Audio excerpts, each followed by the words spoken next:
I never thought a summer could change everything. But the summer I turned 22, the world as I knew it tilted on its axis, and nothing was ever the same again. It started innocently enough with a phone call from my best friend Lucas, asking if I wanted to spend July at his family's lake house. I'd known Lucas since freshman year of college, and spending time with him felt as natural as breathing. What I didn't anticipate was that his older brother Ethan would be there too. Fresh from finishing his master's degree and looking for a quiet place to decompress before starting his career, Ethan had always been a distant figure in my friendship, with Lucas a name mentioned in passing, a face in family photos, someone who existed on the periphery of my awareness. He was 3 years older than us, and during college, our paths rarely crossed. I remembered him as quiet, studious, always buried in architectural drawings and coffee-stained textbooks. But the man who opened the lake house door that first afternoon was someone entirely different. He stood there in a faded gray t-shirt and jeans, his dark hair slightly longer than I remembered, falling across his forehead in a way that made my breath catch unexpectedly. "You must be Adrian," he said, and his voice was warm, deeper than I'd imagined. His smile reached his eyes, soft brown eyes that seemed to hold secrets I suddenly wanted to know. I felt something shift in my chest, a flutter of recognition that made no sense. Lucas pushed past me with our bags, oblivious to the moment, but I stood frozen for just a second too long. My hand still extended for a handshake that Ethan met with surprising warmth. His palm was calloused, his grip firm, and when our eyes met, I could have sworn I saw something flicker there, curiosity, maybe, or recognition of his own. The first few days passed in a blur of swimming, cooking elaborate meals together and late-night conversations on the porch overlooking the lake. Lucas was his usual energetic self, filling every silence with stories and laughter. But I found myself increasingly aware of Ethan's presence, the way he listened more than he spoke, the quiet intensity with which he observed everything around him. I caught him watching me sometimes, and each time our eyes met, my heart would skip in a way that felt both thrilling and terrifying. I told myself it meant nothing, that I was simply appreciating a new friendship, but deep down I knew I was lying to myself. One evening, Lucas drove into town to pick up supplies, leaving Ethan and me alone for the first time. The sun was setting, painting the lake in shades of amber and rose, and we sat on the dock with our feet dangling in the water. The silence between us felt different from the comfortable quiet I shared with Lucas. It was charged, electric, full of unspoken things. Ethan picked up a smooth stone and skipped it across the water, and I watched the way his shoulders moved, the concentration on his face, the gentle strength in his movements. "Lucas talks about you a lot," Ethan said suddenly, breaking the silence. His voice was soft, almost tentative. "He says you're the most genuine person he knows." I felt heat rise to my cheeks, unused to such direct compliments. "Lucas exaggerates," I replied, trying to keep my tone light, but my voice came out quieter than I intended. Ethan turned to look at me then, really look at me, and the intensity in his gaze made my breath catch. "I don't think he does," Ethan said simply, and there was something in his expression, vulnerability mixed with determination, that made my heart race. We stayed like that for a moment, the space between us feeling both too wide and dangerously narrow. I could hear the gentle lap of water against the dock posts, the distant call of a loon, the thunderous beating of my own heart. Ethan's knee brushed against mine, and neither of us moved away. It was such a small thing, barely contact at all, but it felt monumental. I wondered if he could feel the electricity sparking between us, if his skin was humming the way mine was. Then we heard Lucas's truck rumbling up the gravel drive, and the moment shattered like glass. That night, I lay in bed, unable to sleep, replaying every interaction with Ethan, analyzing every glance and word for hidden meaning.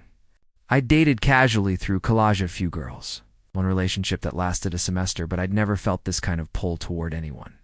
It was confusing and exhilarating and absolutely terrifying. I'd never really questioned my sexuality before, had never needed to. But something about Ethan was making me question everything I thought I knew about myself.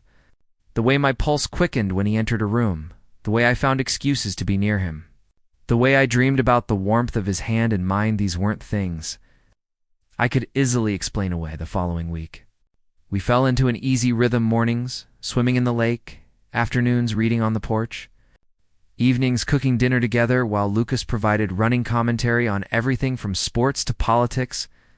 But beneath the surface of this comfortable routine, tension was building between Ethan and me, a current that grew stronger with each passing day. Our hands would brush, reaching for the same dish.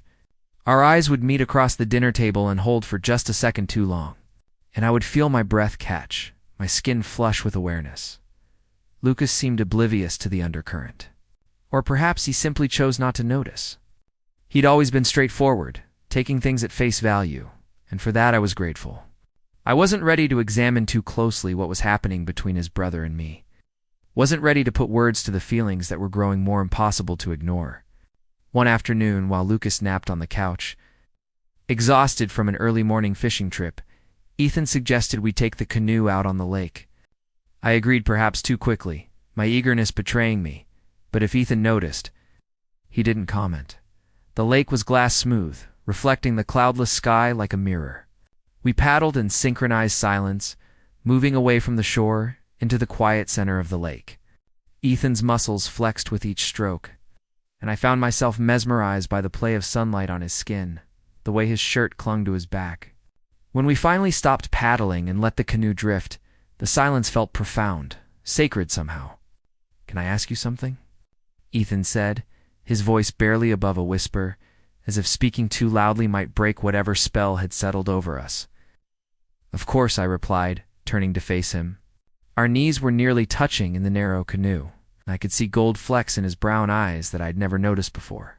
He seemed to be gathering courage, his jaw working as if he were choosing his words carefully.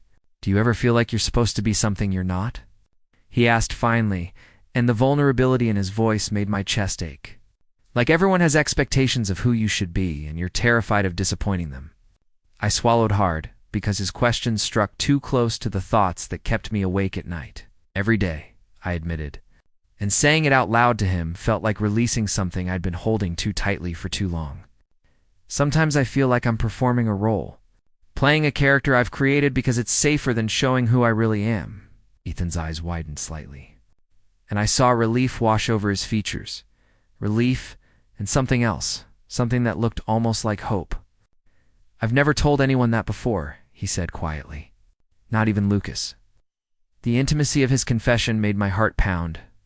We were treading into dangerous territory, approaching truths neither of us seemed ready to fully voice. The canoe rocked gently on the water. And suddenly Ethan reached out, his fingers brushing against my hand where it rested on the edge of the boat. It wasn't quite holding hands or fingers, just overlapped. Barely touching, but the contact sent electricity racing through my entire body. "Adrian," he began, and my name in his mouth sounded like a prayer, like something precious. But before he could continue, his phone buzzed loudly in his pocket, shattering the moment. He pulled back, checking the message, and I saw frustration flash across his face. "Lucas is awake," he said. "Wants to know where we are." We paddled back in silence, but everything had changed. The air between us felt heavier now, weighted with unspoken words and acknowledged feelings. When we reached the shore, Lucas was waiting on the dock, waving enthusiastically, completely unaware that his timing had interrupted something significant. That night at dinner, I barely tasted my food, too conscious of Ethan sitting across from me, too aware of every movement he made.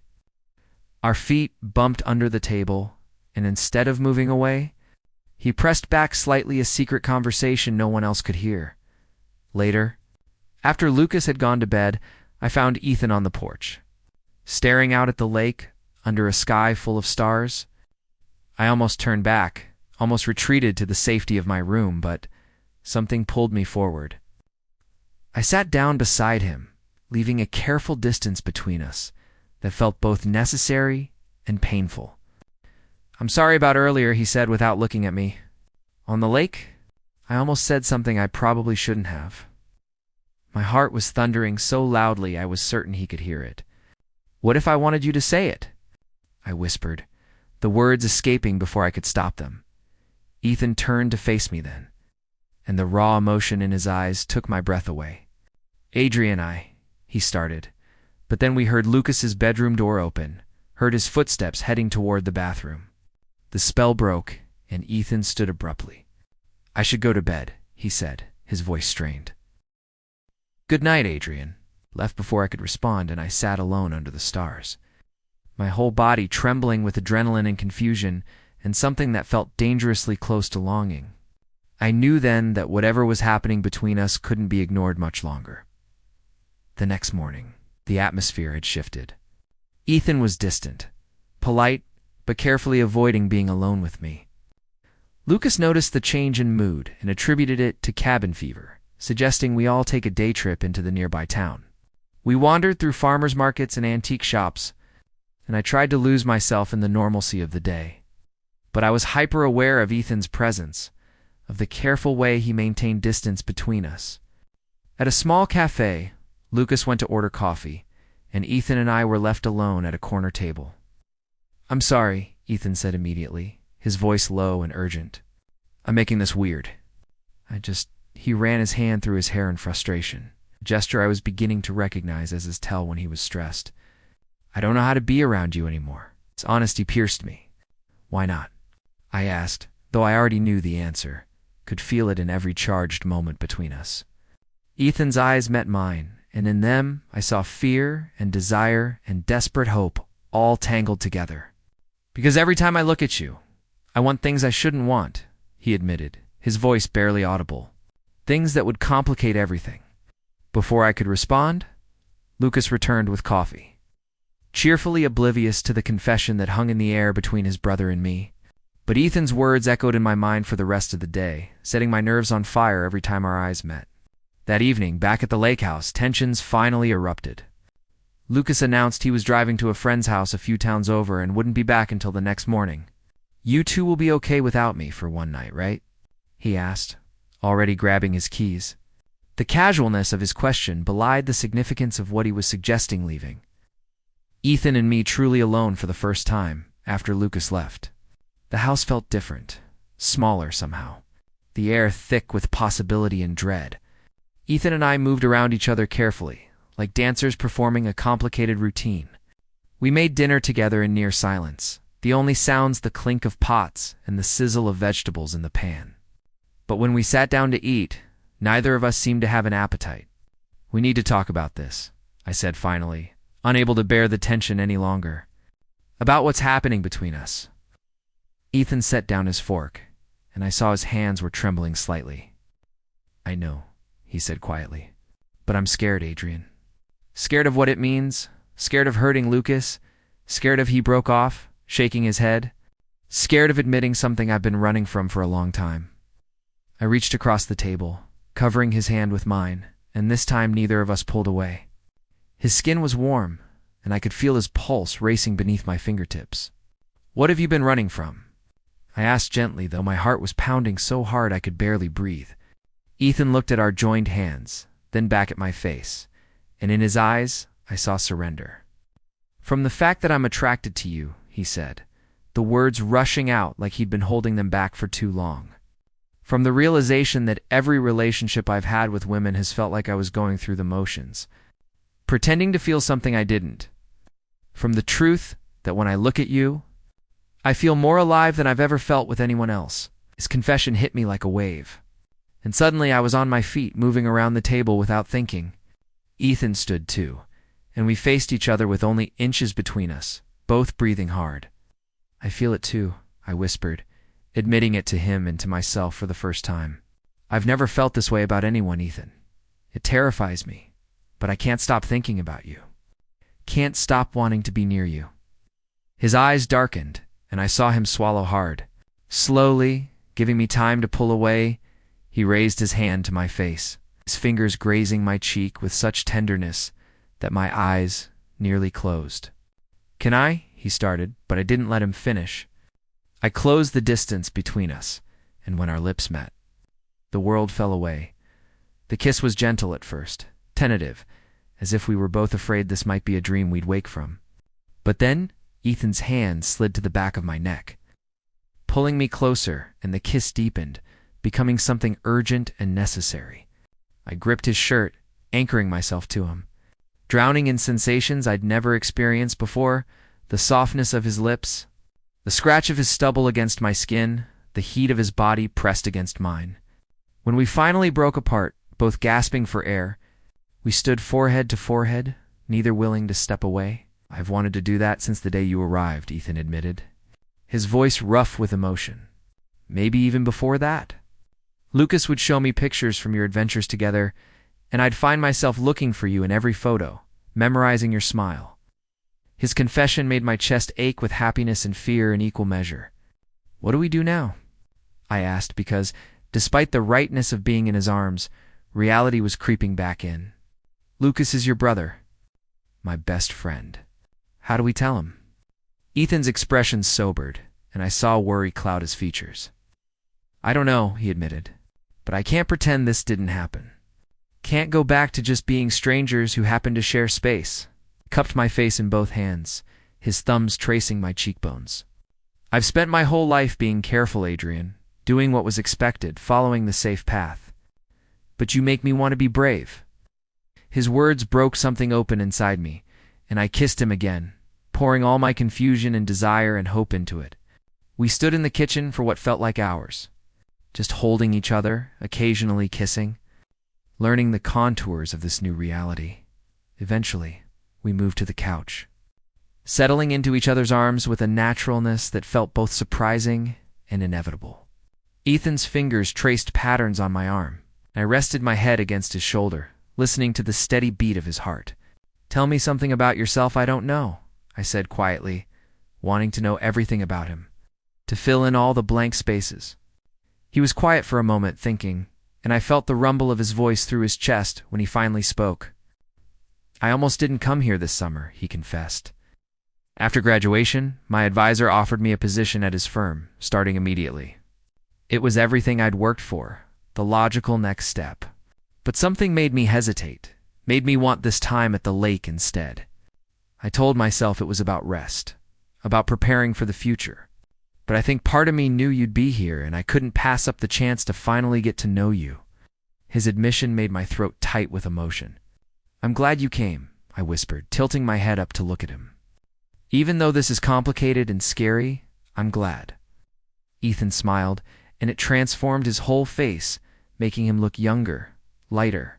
"So am I," he said, then kissed my forehead with such tenderness that I felt tears prick my eyes. We talked late into the night, sharing stories and fears and dreams, learning each other in ways that went far beyond physical attraction. I told him about my struggles with expectations, about feeling like I was disappointing my traditional parents by not having my life figured out yet. He told me about the pressure of being the eldest son, of always needing to be the responsible one, the role model, never allowed to make mistakes or take risks. As the night deepened, our conversation grew softer, more intimate. Ethan's hand moved to my hair, fingers threading through it gently, and I felt myself relaxing into him completely. "We should probably sleep," he murmured eventually, though neither of us moved. "Tomorrow Lucas comes back, and we'll have to figure out how to navigate this." The reminder of reality was sobering, but I pushed it away, wanting to stay in this bubble a little longer. "Can we worry about that tomorrow?" I asked. "Tonight, can we just be here like this?" Ethan's arms tightened around me. "Yes," he said simply. We made our way upstairs, and at the landing between our separate bedrooms we paused. The air between us crackled with possibility and restraint. "Good night, Adrian," Ethan said, but his hand lingered in mine, neither of us quite ready to let go. "Good night," I whispered back, and then, on impulse, I pulled him close for one more kiss, slow and sweet, and full of promise. When we finally parted and retreated to our separate rooms, I lay in bed with my fingers pressed to my lips, still feeling the ghost of his kiss.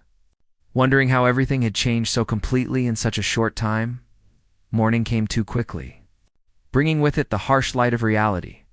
I heard Lucas's truck pull up around 10, heard his cheerful greeting echo through the house. When I made my way downstairs, I found Ethan in the kitchen making coffee. His expression carefully neutral, but I could see tension in the set of his shoulders. Our eyes met briefly, and in that glance, A whole conversation passed between us, acknowledgement of what we'd shared, worry about what came next, and a determination to protect what we've discovered despite the complications ahead. Lucas burst into the kitchen full of energy and stories about his night away, completely oblivious to the seismic shift that had occurred in his absence. Over breakfast, I tried to act normal, but I was hyper-aware of every interaction with Ethan, careful not to let my eyes linger too long, conscious of maintaining appropriate distance. Lucas suggested a boat ride after lunch, and as the three of us prepared the small motorboat, I caught Ethan watching me with such naked longing that my breath caught. When Lucas turned away to grab life jackets, Ethan's hand briefly touched the small of my baka, fleeting contact that sent electricity through my entire body. Out on the lake, Lucas drove while Ethan and I sat in back, supposedly enjoying the spray and sunshine, but beneath the cover of towels and the noise of the motor, Ethan's pinky finger hooked around Mina, secret touch that felt both thrilling and agonizing. I wanted more, wanted to turn to him and kiss him the way I had last night, wanted to announce to the world what we'd discovered. But fear held me back. Fear of Lucas's reaction, fear of my family's response, fear of stepping into an identity I'd spent my whole life not examining too closely that evening. The tension finally became unbearable. Lucas noticed something was off, commenting that both his brother and I seemed distracted. "Everything okay with you two?" he asked over dinner, looking between us with growing concern. "You've barely spoken to each other all day. Did you have a fight while I was gone?" The innocence of his question made guilt twist in my stomach.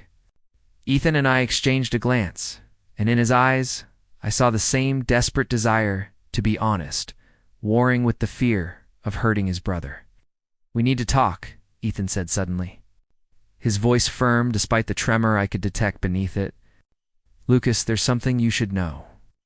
My heart leaped into my throat, panic flooding through me. Was he really going to do this now, without us having discussed it first? Lucas set down his fork, his expression shifting from casual concern to serious attention. "Okay," he said slowly. "What's going on?" Ethan looked at me, a silent question in his eyes, asking permission, asking for courage, asking if I was ready. And despite my fear, despite everything, I found myself nodding slightly, giving him the go-ahead. "Adrian and I have developed feelings for each other," Ethan said, his voice steady now.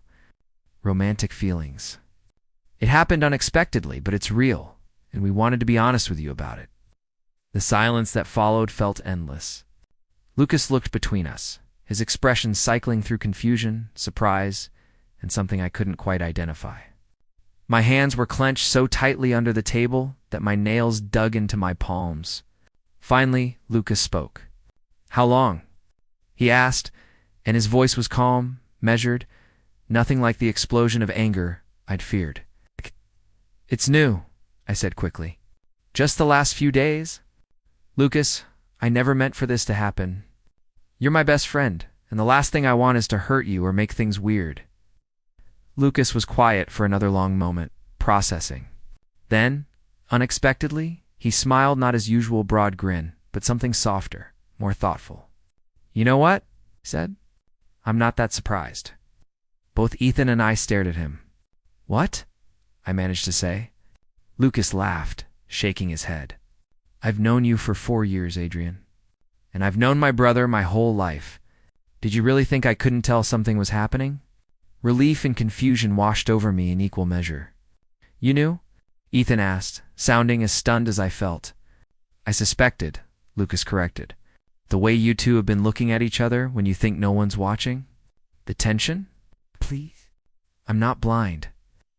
He leaned back in his chair, studying both of us. "Look, I won't pretend this isn't weird for me. Adrian, you're my best friend, and Ethan, you're my brother. But you're also two people I love, and if you found something with each other, who am I to stand in the way?" "You're not angry?" I asked, barely daring to believe what I was hearing. "I'm surprised," Lucas admitted, "and it'll take some getting used to. But angry? No. Adrian, you've been there for me through everything: bad breakups, family drama, existential crises at 3 in the morning. And Ethan, you've always put everyone else first. always done the right thing. If you two have found something that makes you happy, then I'm happy for you. I just have one condition." My chest tightened with apprehension. "What's that?" Ethan asked warily. "No weird couple stuff when I'm around," Lucas said with a grin that was more like his usual self. "I don't need to see my brother making out with my best friend, okay? Some things are sacred." The absurdity of the request, coming after such serious conversation, made laughter bubble up inside, relief and joy and disbelief all mixed together. Ethan laughed too, and the sound was like music. "Deal," Ethan said, but there was unmistakable happiness in his voice. Lucas stood, stretching. "I'm going to take a walk," he announced. "Give you some time to talk without me hovering? Just be good to each other, okay? Both of you." After Lucas left, Ethan and I sat in stunned silence for a moment. Then we were both moving, meeting in the middle, holding each other tightly. "I can't believe that just happened," I breathed against his shoulder. "I can't believe he was so understanding." Ethan pulled back to look at me, his eyes shining with unshed tears. "Neither can I," he admitted. I had prepared myself for anger, for disappointment. This acceptance I didn't dare hope for it. He cupped my face in his hands. "But Adrian, Lucas being okay with this is just one hurdle. There are still so many questions, so many complications." "No," I said, covering his hands with mine. "But for the first time, I feel like maybe we can figure it out. Together." The smile he gave me was radiant. And when he kissed me this time, there was no hesitation. No fear of being caught, just pure joy and promise. We spent the rest of the evening on the porch, talking about everything we'd been holding back, what this meant for us, how we'd navigate telling our families, what would happen when summer ended and we had to return to our separate lives. The conversations were difficult, but necessary, and through it all, Ethan held my hand, his thumb tracing circles on my palm. When Lucas returned, he found us sitting close, but not inappropriately so, respecting his request for minimal couple behavior. "So," he said, plopping down in a chair across from us, "I've been thinking. You two are going to need to come up with a better story than we fell in love at the lake house when you tell people. That's a way to Hallmark movie." Despite the awkwardness, we all laughed, and in that laughter, I felt something settle, a new normal beginning to take shape. The rest of the week passed in a strange but wonderful adjustment period. Lucas became our inadvertent chaperone, making exaggerated gagging noises if Ethan and I so much as held hands in his presence. But I could tell he was genuinely trying to be supportive. Ethan and I learned to exist in this new reality, stealing moments alone, when Lucas was otherwise occupied, planning for a future that felt both terrifyingly uncertain and thrillingly possible. One afternoon, while Lucas was on a phone call with his girlfriend, Ethan and I took a walk along the lake shore. "I've been thinking about what comes next," Ethan said, his hand warm in mine. "After we leave here, after summer ends." My stomach tightened with anxiety I'd been trying to ignore. And I prompted, not sure I wanted to hear his answer. "My job offer is in the city," Ethan said. "About 3 hours from where you're finishing your graduate program. It's not ideal distance-wise, but it's doable. We could see each other on weekends, holidays. Make it work." The fact that he'd already thought this through, that he was planning a future that included me, made my heart swell. "I want that," I said firmly. "I want to try this. Really try it. Not just a summer romance, but something real." Ethan stopped walking, turning to face me fully. The late afternoon sun cast gold highlights in his hair, and his eyes were serious and tender at once. "Adrian, I need you to understand something," he said, his voice intense. "This isn't just attraction for me. I'm falling in love with you. Maybe I already have. And I know that's fast, and I know it's scary, but I need you to know that I'm in this. Completely." His words struck me like lightning, illuminating everything I'd been afraid to acknowledge. "I'm falling in love with you too," I whispered. And saying it out loud made it real in a way that terrified and exhilarated me. "I don't know what I'm doing, Ethan. I've never done this before, ever let myself feel this way about anyone, let alone another man. But I know what I feel for you is real, Ethan pulled me close, and we stood there on the shore, holding each other as the sun began its descent toward the horizon. "We'll figure it out together," he murmured against my hair. "One day at a time. One challenge at a time. But together." That night, our last at the lake house before having to return to reality. The three of us sat around a bonfire Lucas had built. We roasted marshmallows and told stories. And for a while it felt like nothing had changed. We were just three friends enjoying the summer. But then I'd catch Ethan's eye across the flames, see the promise there, and know that everything had changed in the most profound way possible. Later, after Lucas had gone to bed, Ethan and I lingered by the dying fire. "I don't want this to end," I admitted quietly. "This feeling of possibility, of being away from the world and its judgments." Ethan pulled me against his side, and I rested my head on his shoulder. "It doesn't have to end," he said. "Yes, we'll face challenges. People might not understand. Some might judge us. But what we've found that doesn't end just because we leave this place. We take it with us." His certainty was an anchor, grounding me when I felt like I might float away on anxiety. "Promise me something," I said, tilting my head to look up at him. "Promise me that when things get hardened, they will get hard. We'll talk about it. That we won't let fear or outside pressure push us apart." Ethan's hand came up to cradle my cheek, his touch infinitely gentle. "I promise," he said solemnly. "Adrian, I've spent my whole life playing it safe, being what everyone expected. But you make me want to be brave, to fight for something that matters. I won't give up on us. Not without a fight." I kissed him then, soft and sweet, kiss that tasted like promises and new beginnings. The morning we left the lake house felt bittersweet. As we loaded bags into cars and closed up the house, I felt like I was leaving something precious behind. Even though I knew the most precious thing was coming with me. Lucas pulled me aside before we left, his expression serious. "Take care of him," he said, nodding toward where Ethan was securing the last of the luggage. "He acts tough, but he's more sensitive than people think. And he's taking a big risk, being with you. Being honest about who he is." Lucas's words made my throat tight with emotion. "I will," I promised. "And Lucas, thank you. For understanding. For not making this harder than it already is." Lucas smiled and pulled me into a hug. "That's what best friends do," he said simply. "Besides, I've never seen Ethan this happy. That's worth any weirdness I might feel." As we drove away from the lake house, watching it disappear in the rearview mirror, I felt Ethan's hand find mine across the console. Lucas was following in his own car, giving us this small moment of privacy. "Ready for whatever comes next?" Ethan asked, and despite my nervousness, I found myself smiling. "With you?" "Yes," I said, and meant it with everything in me. The weeks that followed were a whirlwind of adjustment and navigation. We told our families my parents were shocked, but eventually accepting, though I could tell they needed time to process. Ethan's parents were more difficult, particularly his father, who struggled with the revelation that his eldest son was in a relationship with another man. There were difficult conversations, moments of tension, times when I wondered if we'd made a mistake by being honest. But through it all, Ethan remained steadfast, and his certainty gave me strength. We fell into a routine video calls every evening. Weekend visits when we could manage them, constant text messages throughout the day. The distance was harder than I'd anticipated, but it also made our time together more precious. Every reunion felt like coming home, every goodbye a promise that we'd find our way back to each other.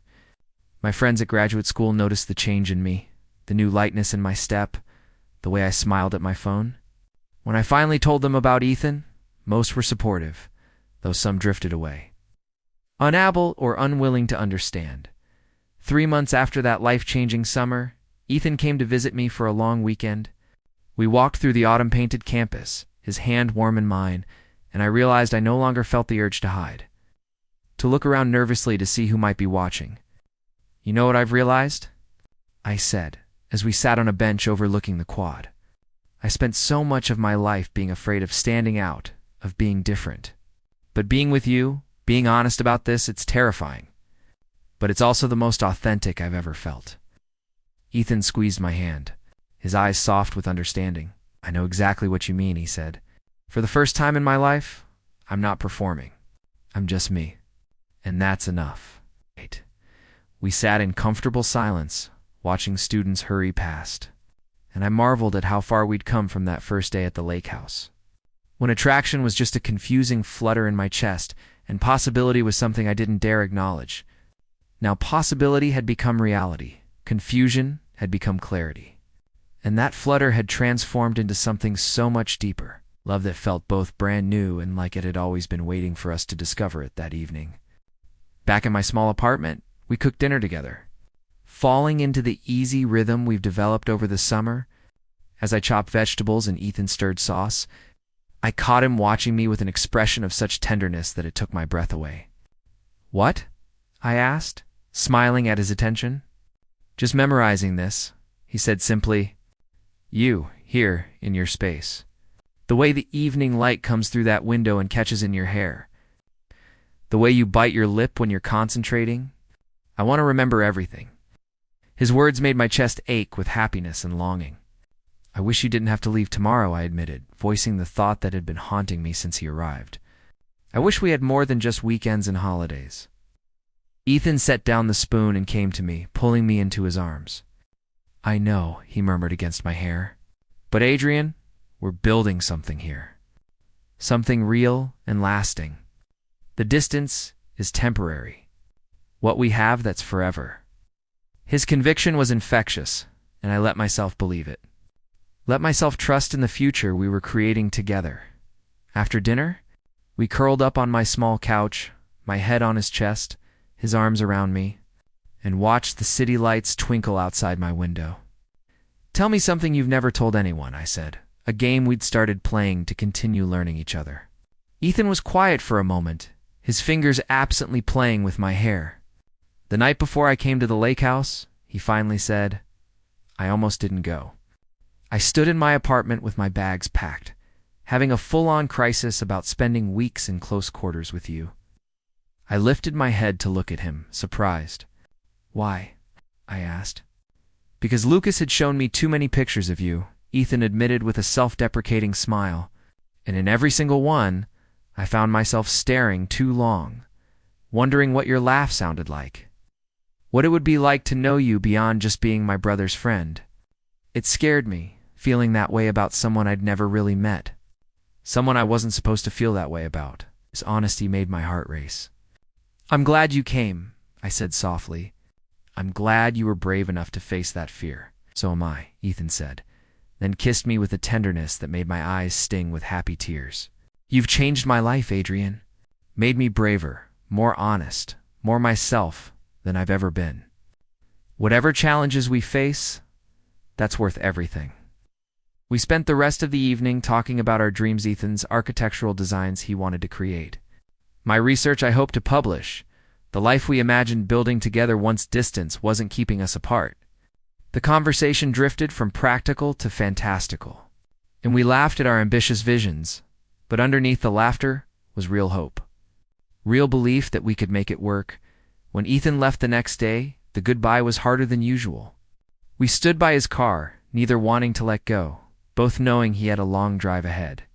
"I love you," he said, and even though we'd said it before, it still felt momentous every time. "I love you too," I replied, kissing him one last time before he had to go.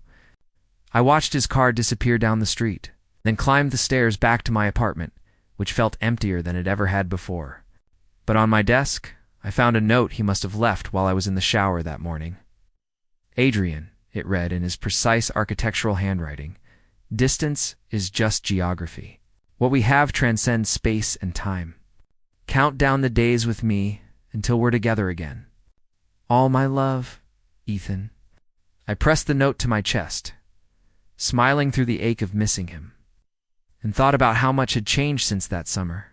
I'd discovered parts of myself I didn't know existed, found courage I didn't know I possessed, and fallen in love in a way I'd never imagined possible.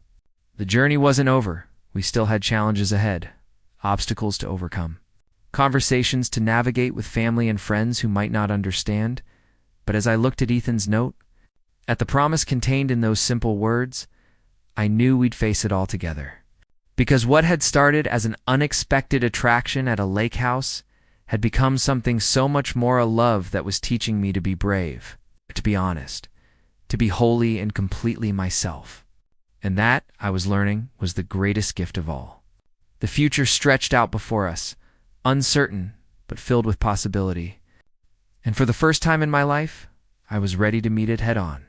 With Ethan by my side and love as my compass, as autumn deepened into winter, our relationship continued to grow stronger despite the distance. We video called every night without fail, sharing the mundane details of our Ethan's challenging projects at the architecture firm, my progress on my thesis, the small moments that made up our separate lives. But we also talked about bigger things, our fears about coming out to extended family, our hopes for when we could finally live in the same city, our dreams of a future that included each other at the center.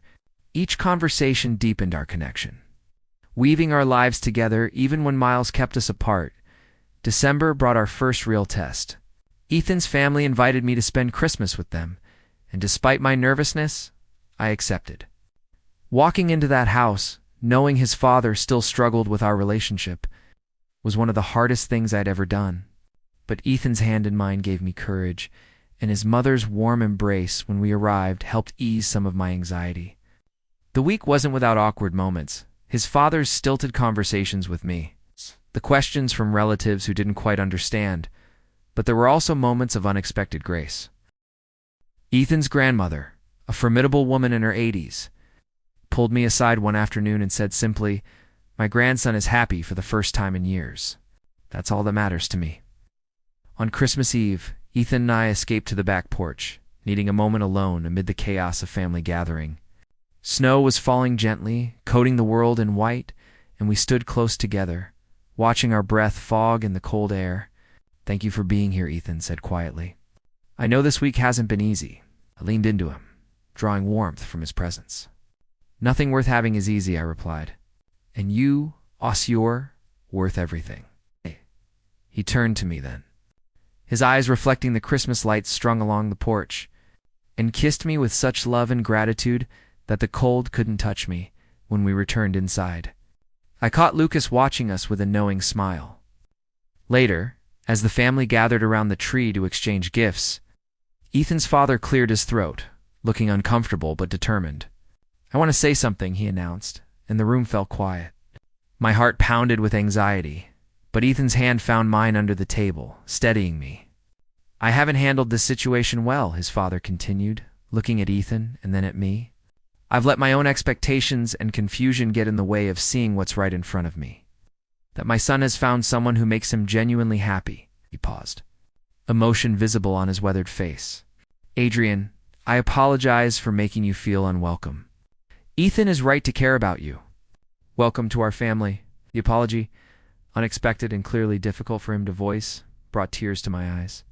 Ethan's hand tightened around mine, and when I looked at him, I saw his own eyes were bright with unshed tears. "Thank you, Dad," Ethan said, his voice thick with emotion. That moment, more than any other, felt like a turning point not just for us, but for everyone around us, learning to accept and support our relationship. The new year brought change.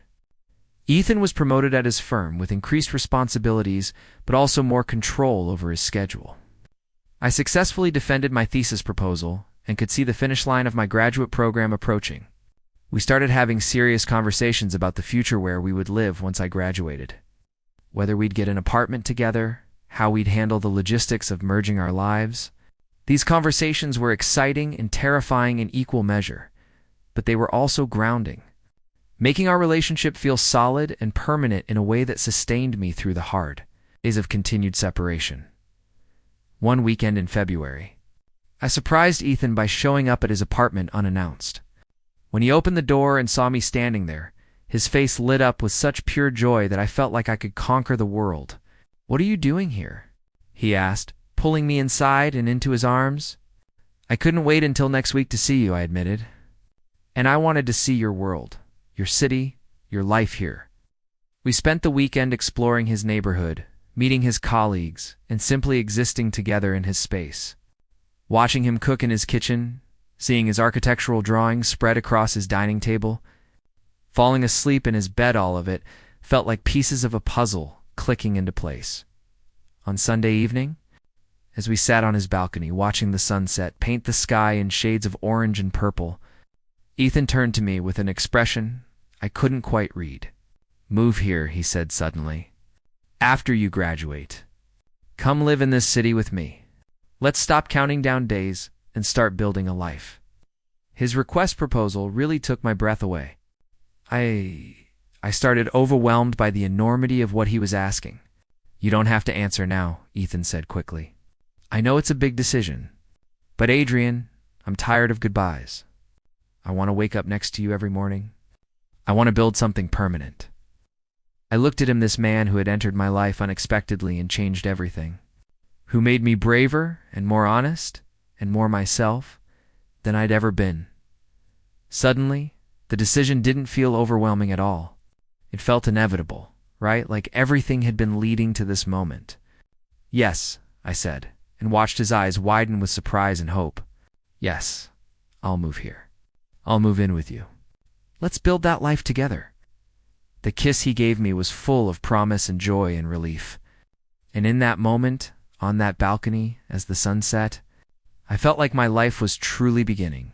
The months that followed were a flurry of planning and preparation. I finished my thesis, defended it successfully, and walked across the stage to receive my diploma with Ethan cheering loudly in the audience, Lucas beside him. My parents came to the graduation, and seeing them shake Ethan's hand, seeing my father pull him aside for a conversation I wasn't privy to, but that left both of them smiling, felt like another piece of acceptance clicking into place. I packed up my small apartment, said goodbye to classmates and friends, and drove toward a new city, a new life, and a future with Ethan. Moving in together was an adjustment, learning each other's daily rhythms, navigating shared space, figuring out whose turn it was to do dishes and who had monopolized the bathroom. But it was also wonderful in ways I hadn't anticipated. Having Ethan there when I came home from job interviews, celebrating together when I finally landed a position at a research firm, falling asleep beside him every night, these everyday moments became precious, the foundation of the life we were building. We hosted Lucas for dinner, introducing him to our new favorite restaurants. And he teased us mercilessly about being a boring domestic couple, while his eyes shone with genuine happiness for us. One evening, about 6 months after I'd moved in, we were walking home from dinner hand in hand when we passed a gay bar displaying pride flags. A group of young men were laughing outside, so clearly comfortable and happy in their identities. And I found myself thinking about how far I'd come from that confused, scared person at the lake house. "What are you thinking about?" Ethan asked, reading my contemplative expression. "About how much has changed," I said. "How I used to be afraid of this part of myself. Now, I can't imagine my life any other way." Ethan stopped walking, pulling me to face him in the middle of the sidewalk. "Adrian, you've changed my life in ways I couldn't have imagined. You made me brave enough to be honest, to stop pretending, to live authentically. Before you, I was just going through the motions. Now I'm actually living." His words, spoken with such sincerity and love, made my heart feel too big for my chest. "We saved each other," I said, reaching up to cup his face. "We helped each other become who we were always meant to be. Right there on that busy street, we kissed. And I didn't care who saw, didn't worry about judgment or stares. I was proud of us, proud of the love we'd built, proud of the men we'd become together as we continued our walk home, Ethan's arm around my shoulders. I thought about how one summer, one unexpected confession, one moment of courage had set everything in motion. The journey hadn't been easy. There had been difficult conversations, moments of doubt, obstacles that had seemed insurmountable. But we'd faced them together, and in facing them, we'd built something stronger than I'd ever thought possible. Love, I'd learned, wasn't just about the big romantic gestures or the passionate moments. It was in the everyday choices to show up, to be honest, to work through challenges together. It was in the quiet mornings sharing coffee, the late-night conversations about dreams and fears, the simple comfort of falling asleep beside someone who knew you completely and loved you anyway. Our story didn't end with a dramatic finale or a neat resolution. Instead, It continued unfolding day by day, challenge by challenge, joy by joy. There would be more obstacles ahead, more growth required, more moments when we'd have to choose courage over fear. But I faced that future with confidence now, knowing that whatever came, we'd navigate it together. From unexpected attraction to deep love, from confusion to clarity. From hiding to living authentically, the journey had transformed us both. And as we climbed the stairs to our apartment, already discussing what movie to watch and arguing playfully about whose turn it was to make popcorn, I knew this was exactly where I was meant to be. What happens next in Adrian and Ethan's story? Could there be challenges ahead that test their relationship even further? Drop a comment below and let me know if you'd like to see part 2 of this story. If this story touched your heart, please hit the like button and subscribe to the channel for more emotional LGBTQ love stories. Your support means everything and helps me bring you more heartfelt content like this. What part of Adrian and Ethan's journey resonated with you the most?